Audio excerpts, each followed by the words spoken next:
Good morning, students. We are now in parallel and distributed computer architecture. Our previous class was about data flow graph and Flynn taxonomy. If we rewind our previous classes, then we can say that we have studied the data flow graph. The data flow graph shows the architecture of highly parallel computer are connected with each other, and we have studied that it is driven by the availability of the operand. There is no concept of program counter, and the smallest unit is called component. One component will not wait for another component's success or failure. We have seen the architecture of data flow, and we are given some instruction, and we have drawn the data flow graph for that instruction. Next, we have studied Flynn taxonomy. Flynn taxonomy is the categorization of computer system based on the number of instruction string they have and how many data stream they are processing. According to Flynn, there are 4 types of processing: SISD, SIMD, MISD and MIMD. SISD means single instruction, single data. That means execute a single instruction on individual data using a single processor. SIMD was single instruction, multiple data. That means there will be single instruction that will operate on multiple data. Next, we have studied MISD, where multiple instruction were executed on single data. Next, we have shown the MIMD, where multiple instruction operate on multiple data. So, SISD, SIMD, MISD and MIMD we have studied, and we have seen the example for each type or each categorization.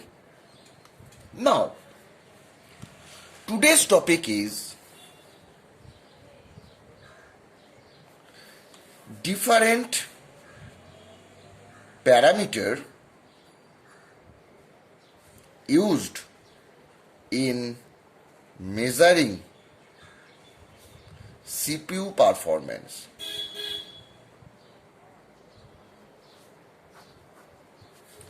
We want always the CPU to be performed at its best. So, to perform the CPU at its best, or there will be some given parameter that will help us to measure the CPU performance. One is CPU utilization. CPU utilization means busy time of CPU in percentage. That means how much time the CPU is busy, and our desirable criteria will be as much as CPU utilization. If we found that there is 70% CPU utilization, that means CPU utilize 70% of time out of 100. And if some CPU gives 80%, that means CPU is being used for the 80% of overall time. Next, we will come with throughput. Throughput means number of tasks per time unit. That means how many number of tasks is completed or is done by the CPU is known as throughput. Next, we'll go with waiting time. Waiting time means time of each process waiting to access CPU. That means how much time each process should wait to get access of the CPU. If we want a highest CPU performance, then the waiting time will be minimal. Next, the topic is response time. Means the time interval from submission of a process to fast response from that CPU. And for better CPU performance, the response time should be minimal. If the response time is minimal, that means CPU is responding fast. Next, turnaround time, or it can be stated as TAT, that means turnaround time. It means time interval of the submission of a process to its completion. So, this is known as turnaround time, and our desirable factor will be the turnaround time is minimal. If the turnaround time is minimal, then we can say that the CPU performance is very good. So, these are the different parameters by which we can measure the performance of the CPU. Now, I will give a numerical example by which you can understand that what is waiting time and what is turnaround time. Suppose in a process there are three number of process P1, process P2 and process P3 associated with its arrival time. That means suppose their arrival or at a time, and with this given there is burst time. That means how much time the CPU will need to execute the process. Burst time is same as execution time. So, suppose the burst time here is given 24, 3 and 3. Now, we will calculate the average waiting time and turnaround time using FCFS. So, what is FCFS? FCFS means first come, first service. How the FCFS come? You know, to get execute a program, the program need to be loaded into the primary memory. So, this is your primary memory, this is your secondary memory, and from this the CPU will take one process each. So, there will be 4 algorithms by which CPU can take process from this primary memory, and this job is done by the short-term scheduler. There are 4 types of algorithm. One is your FCFS, SJF, round robin, and number 4 is priority. That means suppose in primary memory there are 3 processes, process P1, process P2 and process P3, and their arrival time is same, but their burst time is different, but the process P1 arrive first, process P2 then and process P3 then. So the FCFS algorithm says that it will service in first come first service basis. That means the process which enter in the RAM first, it will be processed first. Next there is another one that is called SJF. The process which has the minimum burst time will be accessed first. Next there is round robin. Round robin tells us each process will get a amount of time slice. With that, the CPU can execute. And next one is your priority. Priority says that the process with the highest priority will be given the CPU access first. So these are the 4 algorithms that are used to select a process from primary memory to CPU. Now, to do this sum, first we will have to draw a nut chart. So, process P1 comes first, process P1 comes at 0 and it needs 24 times, so its finish time will be 24. So, this is your start time and this is your finish time. After that, process P2 will be processed. Process P2 start time will be 24 and its burst time is 3, so its finish time will be 27. Next one is your process P3.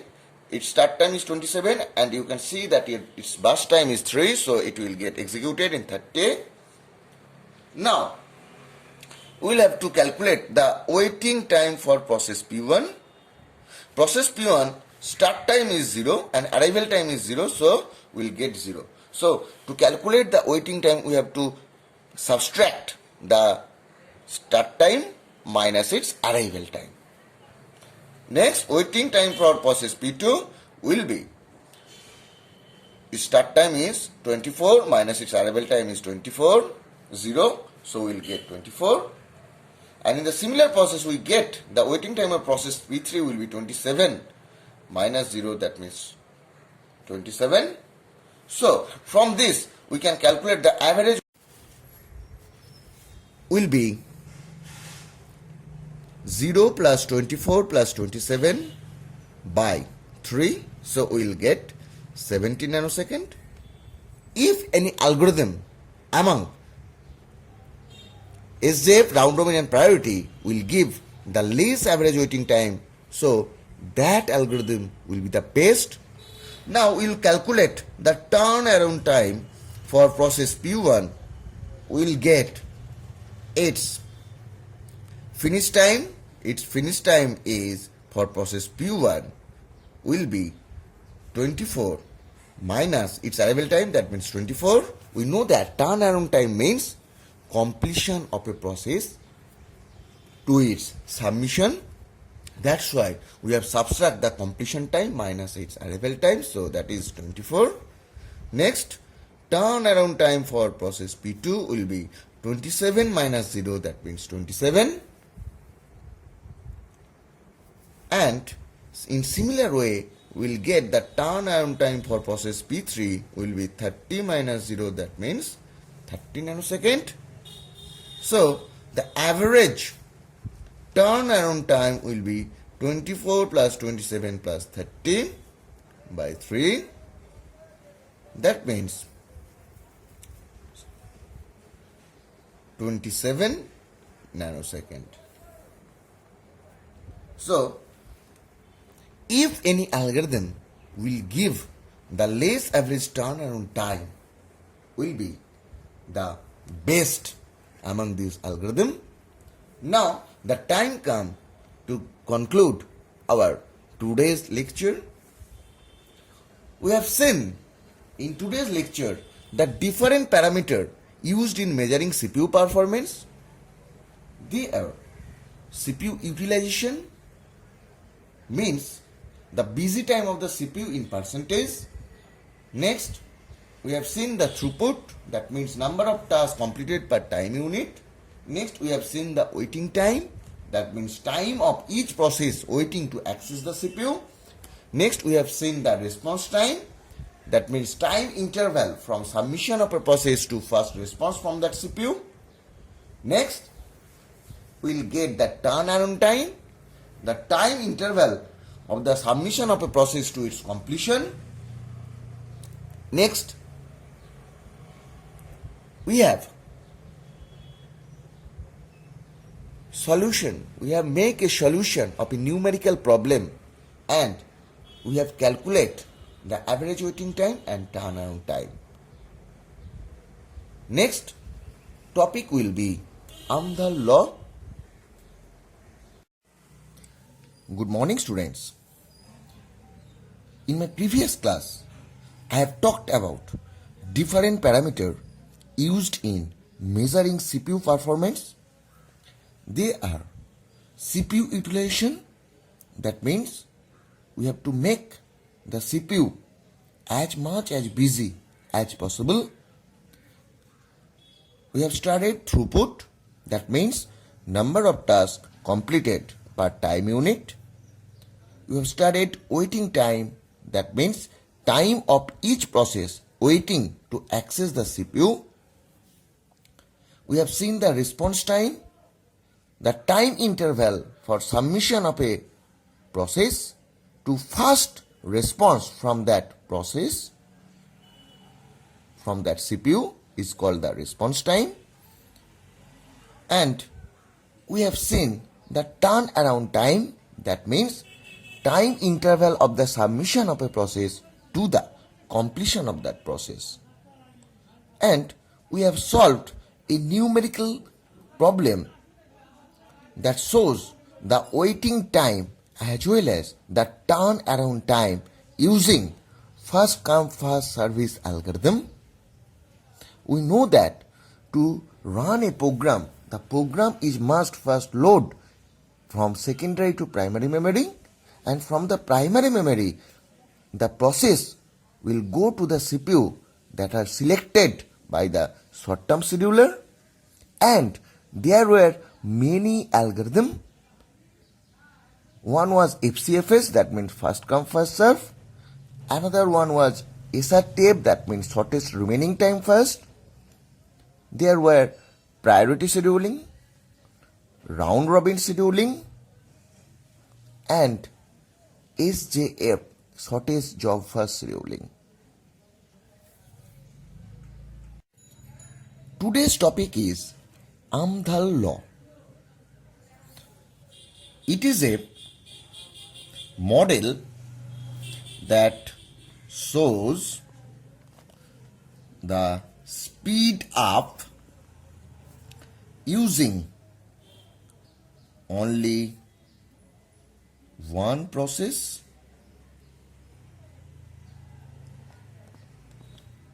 versus using many processors. It is a model for the relationship between the expected speed up of parallelized implementation of an algo relative to the serial algo under the assumption that the problem size remain the same when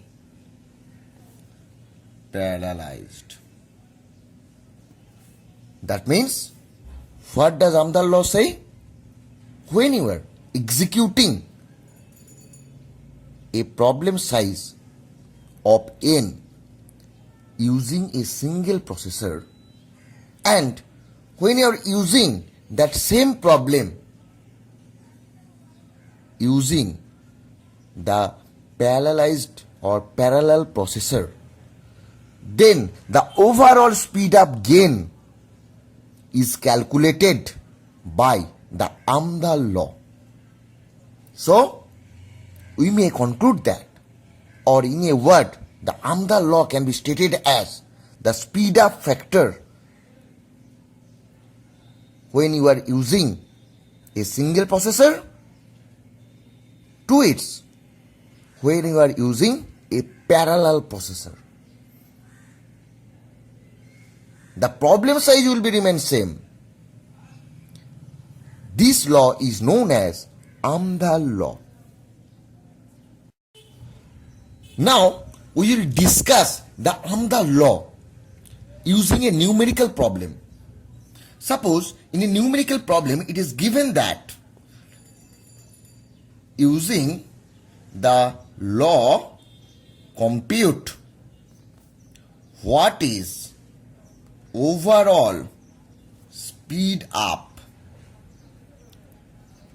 if we made 90% of a program 10 times faster.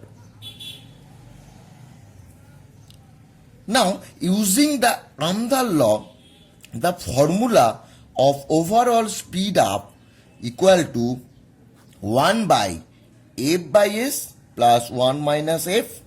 F stands for fraction and s stands for single. So, 1 by f means this is fraction of the program, so we will get 0.9.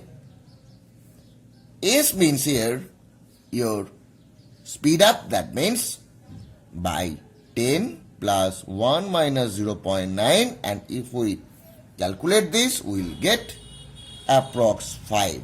So the answer will be, the overall speed up will be 5. Next, there is another problem. Suppose you want to achieve a speed up of 80 with 100 processor. What fraction of the original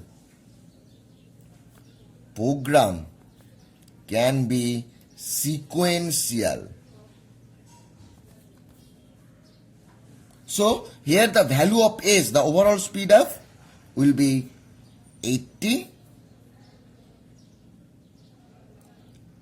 and the only speed up, that is 100.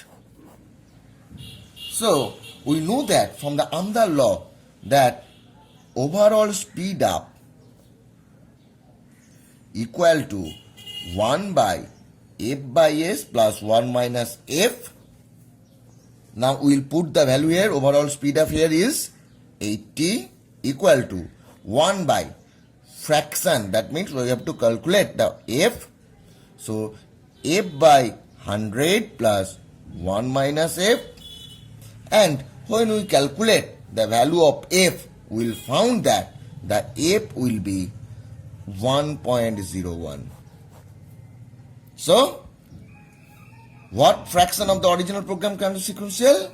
That fraction is calculated as 1.01. So this is the overall discussion about the Amdhal law. Our next topic is POWERPC architecture. It is an important topic because in your semester it will be given as a short note that will carry minimum 5 marks. So what is POWERPC? It is a CPU architecture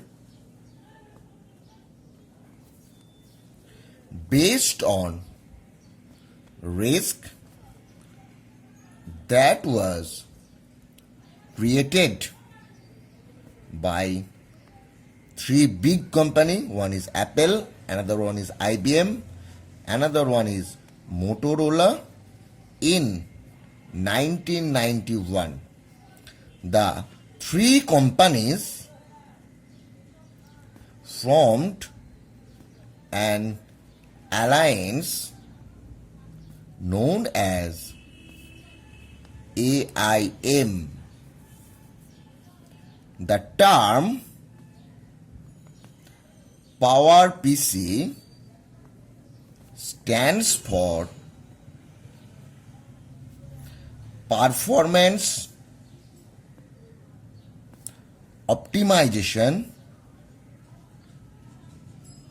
with Enhanced Risk. It is also known as performance computing.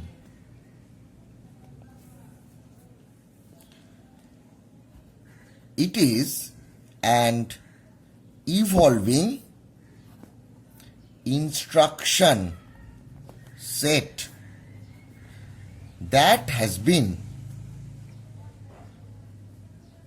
renamed as Power ISA since 2006.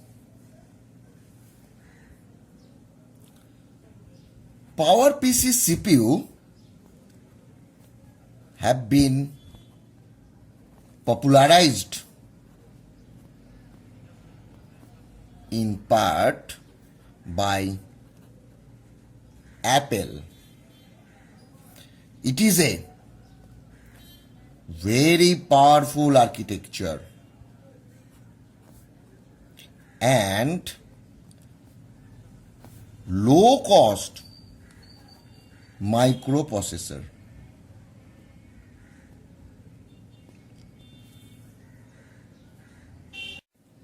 Now we will see the design feature of the POWERPC. The design feature are broad range implementation, simple processor design, superscalar architecture, multi-processor features, next 64-bit architecture. So these are the design feature of the POWERPC. The most interesting design feature is separate set of floating point register for floating point instruction. Now we'll come one by one to discuss the different module of the POWERPC. So first one is, in POWERPC, the total size of memory is of the total size of virtual address space will be of 2 to the power 64 bytes. Next, the registers. We have used here 32 general purpose register. And the length of each register equal to 64 bit. The common register used here are link register, condition register, count register. Next,